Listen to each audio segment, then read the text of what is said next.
I something I wanted to bring up with you both. Just a little press release that dropped in. Upper Derek's trendiest artisan boutique homebrew patisserie boulangerie that has inspired the food fashionistas to queue for upwards of 2 hours have announced the next big thing to them. Oh boy. Yeah, that's right. It's Dough House up to their old tricks again. Oh, love Dough House. You've seen those brandy t-shirts on the back of those cool baristas with the hats. But now they've I don't know if this is good or bad. I don't know whether okay, I'll just tell you. You're being so coy. I just don't know how I feel about it. Okay, so not content with bashing together two previously unrelated cakes in their Dr. Frankenstein's lair that they call a bakery, their new press release describes the next unheard of and quite frankly unasked for creation. So as we all know, Dough House was where the Cruffin was born, a croissant and a muffin. After that, they did not rest. They went for the pretzel. It's a croissant and a pretzel. Mm-hmm. And then, just when we thought, okay, that's enough. Mm-hmm. okay, guys, that's enough. Mm-hmm. No, that's enough. We said to them, and they said, oh, too late. We've got the macaron. Part macaron, part meringue. Okay? So, I feel like that's enough. Yeah. Okay? I feel like we're done here. But, now, in a move that frankly betrays both the old gods and the new, they've announced... Both the old gods and the new. They've announced the McCretzelerang. Oh, wow. Why? Part macaron, part croissant, part pretzel, part meringue. Yeah, that's I physically, mentally, scientifically, I don't understand how they bash together. Those guys are crazy over there. Classic. They just wanted to figure out if we could, that they didn't stop to wonder if we should. Yeah. I love the ingenuity of it. I'll be honest, I don't go there, but I just love it because they're doing crazy stuff with breads. Well, I like ingenuity. I feel like what ads, I don't know where I am anymore. We're so tired. What adds insult to injury is it is only available in banoffee. Like, they couldn't just let it be a flavor. They had to bash two flavors together. What is banoffee, really? That's both banana and toffee. Oh, that's what I genuinely didn't know that's what it is. Yeah. Okay. Yeah. Underwhelming. That's what banoffee is. You were expecting more from that? I was hoping more. It's fine. What did you hope it was? Well, like a fruit I never heard of. Sounds nice. Does it sound, now that you know what it is, does it sound nice? It sounds fine. I can imagine what that tastes like. I could never imagine what a fruit that you don't know is like. I was like, oh, it was exciting because I don't even have a comparison point for this. Still a new taste for you. Should you go check it out, I think? Yeah. Maybe this place it's going to be a little more confusing of a flavor mixture than just straight banoffee. Yeah. And that's the flavor for cannot deign to say the name of the monstrosity. McCretzelerang. McCretzelerang. I love it. I'm probably not going to try it, but I just love the wild world they're creating over there. Just a crazy, like, I do wonder who is telling them continue and why no one's going, what are you up to? What are you doing? Why are you doing that? Maybe they're just emboldened by their own madness, you know? They've gone down this road so far, there's like, we got to go bigger. Keep going. Because they get the headlines whenever they, to come out with one of these new creations. Now, I am more than willing to sample this, but I am not getting in the 2 hour queue. Because maybe we can bring some into the studio and try them. Let's face it, that queue is going to get even longer now that they've announced this, because, oh my God, it feels like there are so many baristas on the island, and like every one of them queues up for this bakery. Like baristas, vinyl store owners, and honestly, like beanies galore. Just beanies everywhere. A sea of beanies. I feel like you're like, you're just living your life and you're like, I feel like I see a hat a regular amount of times. And then suddenly you go near Dough House and it's like, oh my God, there's 7,000 people here and each one of them has a tiny, tiny beanie. That's where you're in the little espresso quarter. Yeah. Just discordant jazz. Yeah. But different discordant jazz from multiple places that's like clashing not only with itself, but with each other. And it's clashing with the jazz that is not there. The jazz of our minds. Yeah. I was kind of... So you didn't go? I didn't. I'm not queuing for that. We could probably get some in I was going to say there was a part of me that was kind of excited. Like, are you going to pull this out now? And then we're going to get to try it on air. I would have had to have gotten up 4 hours earlier to make the journey and They're to wait in the queue. Well. Yeah.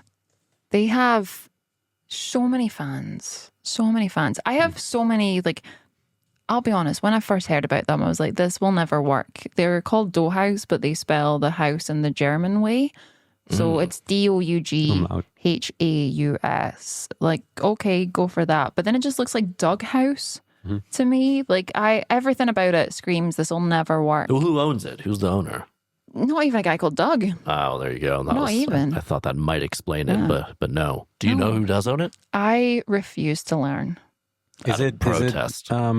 Is it River House? Does he own that? River House? River House? Yeah. I'm not familiar with River House.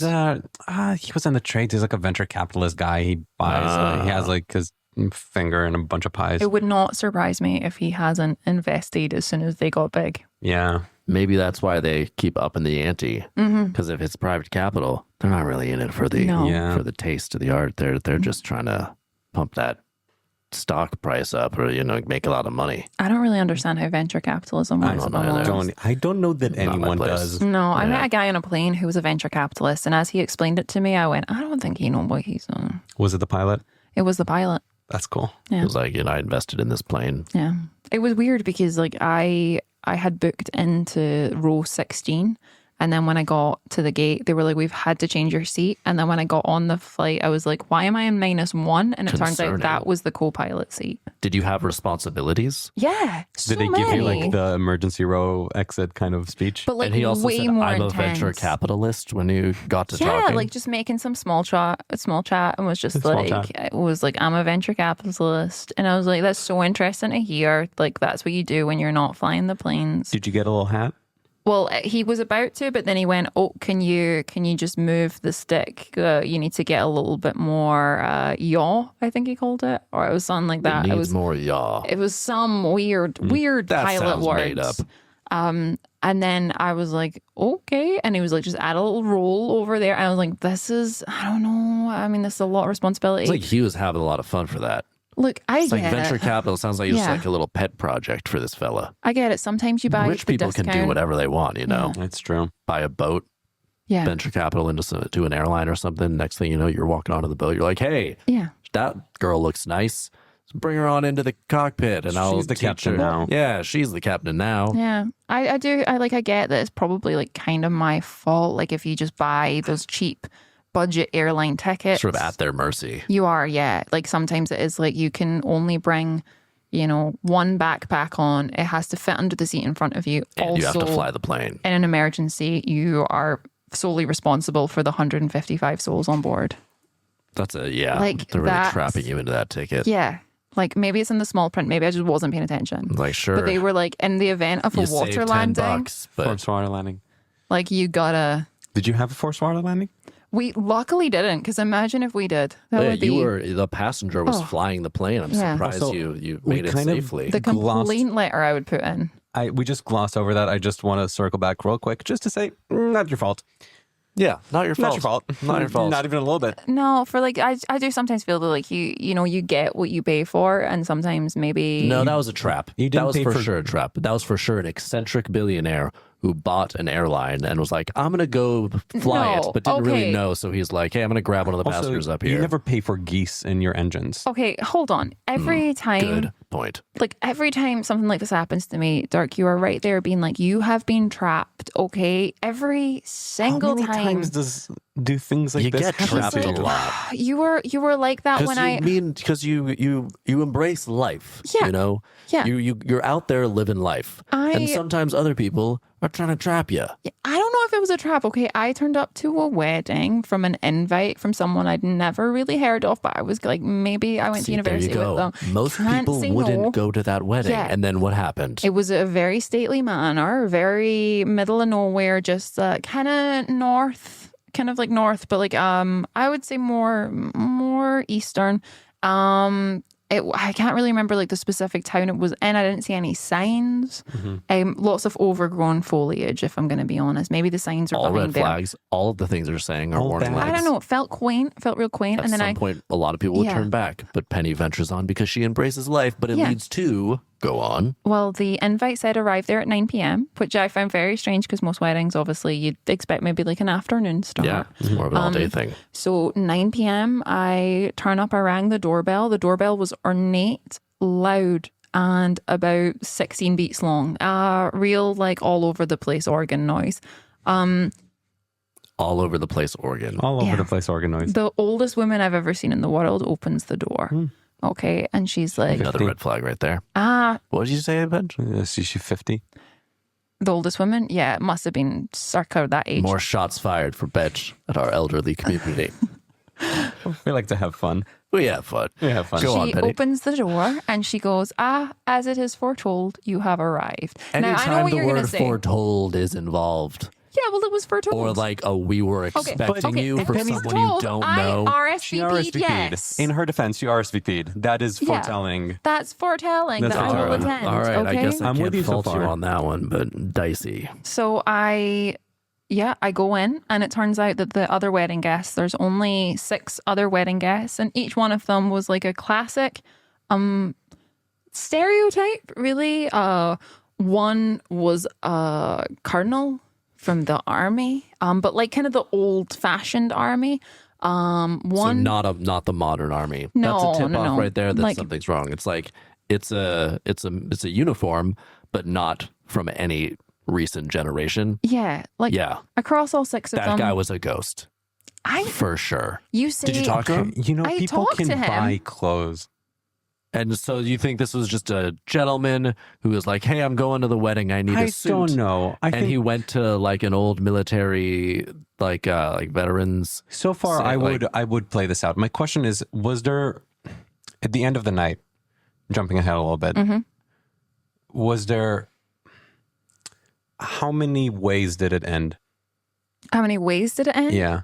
Was there like a clean ending, or was there sort of like a winding, weaving, many It different, was different sort of quote unquote storylines wrapping up? a few Was there different even a times. wedding? Did people get married? Who got married? You know, now that you mention it, no one got married. No one got I still don't think it was a trap, though. So at several points, there were, like several points, I felt like there was sort of big reveals, I would say, of just like real interesting aspects of each person's That's an personality. exciting event. Okay, I'll what was- say Exciting, that. That's nice. eccentric. Did they reveal Cool. something about you?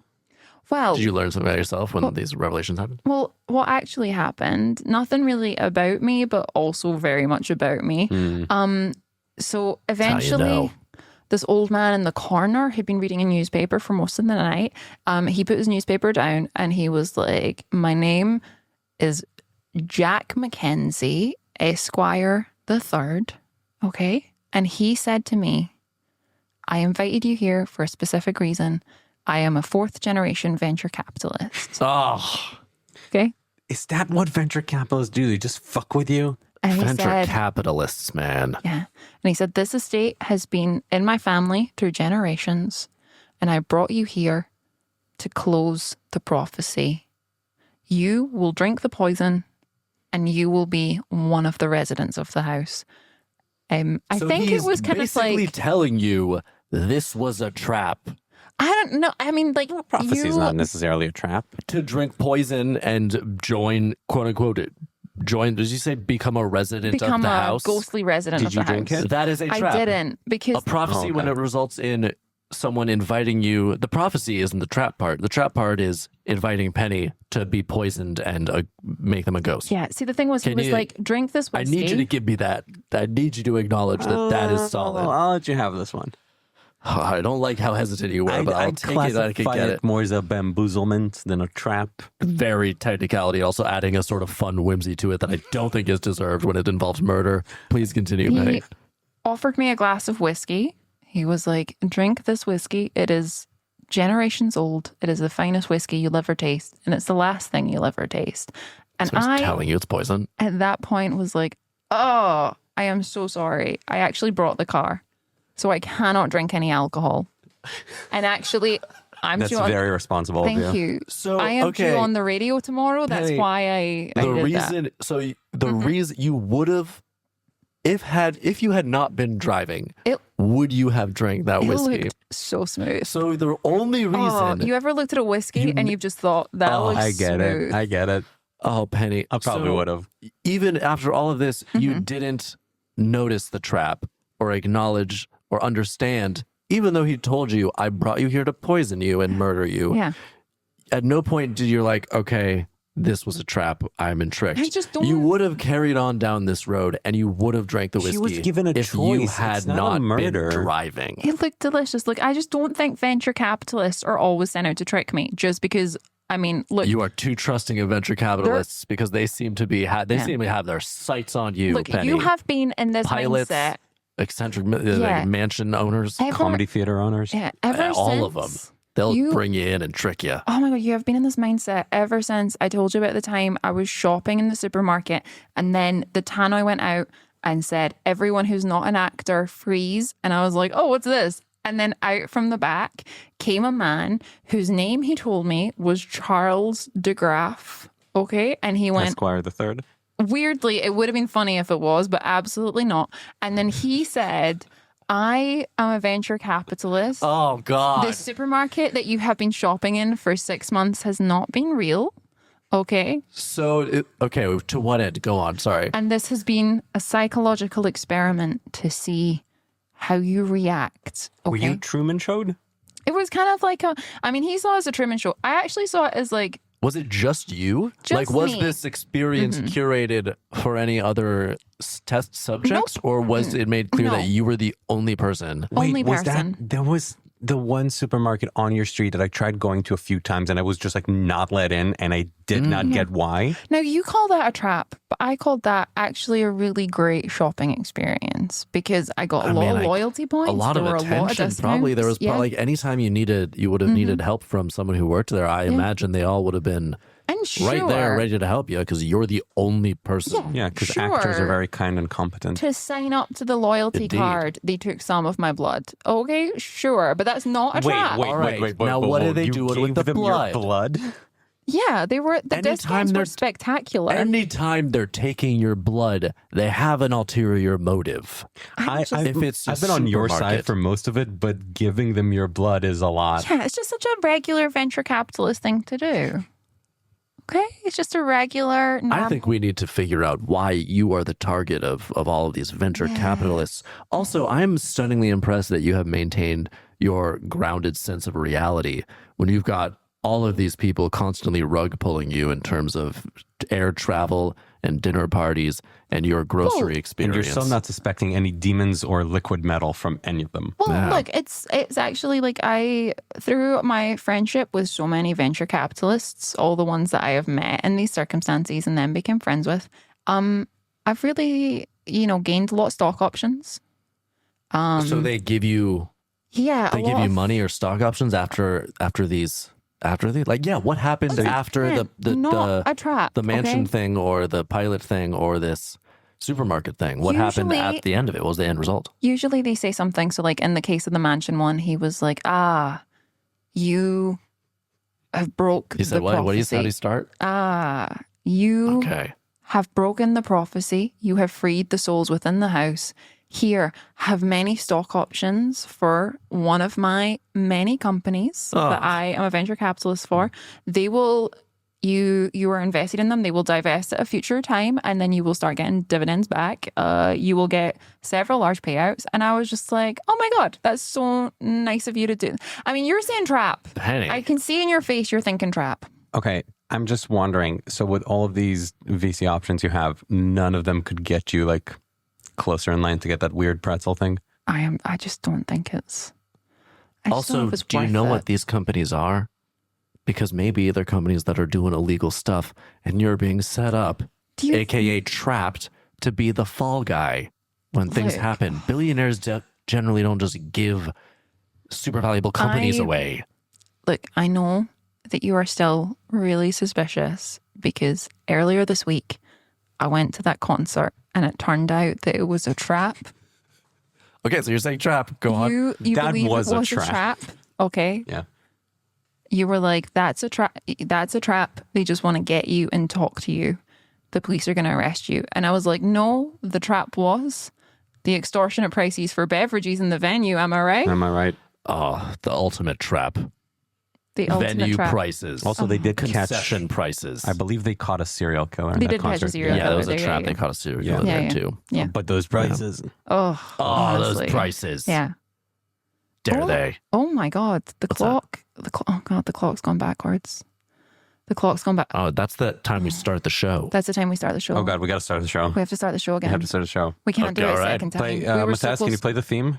Opening theme? We were so close to get. We can't. Look, I can't start this until we get something. We can't just start the show. All right. Okay, fine. We'll do the show again.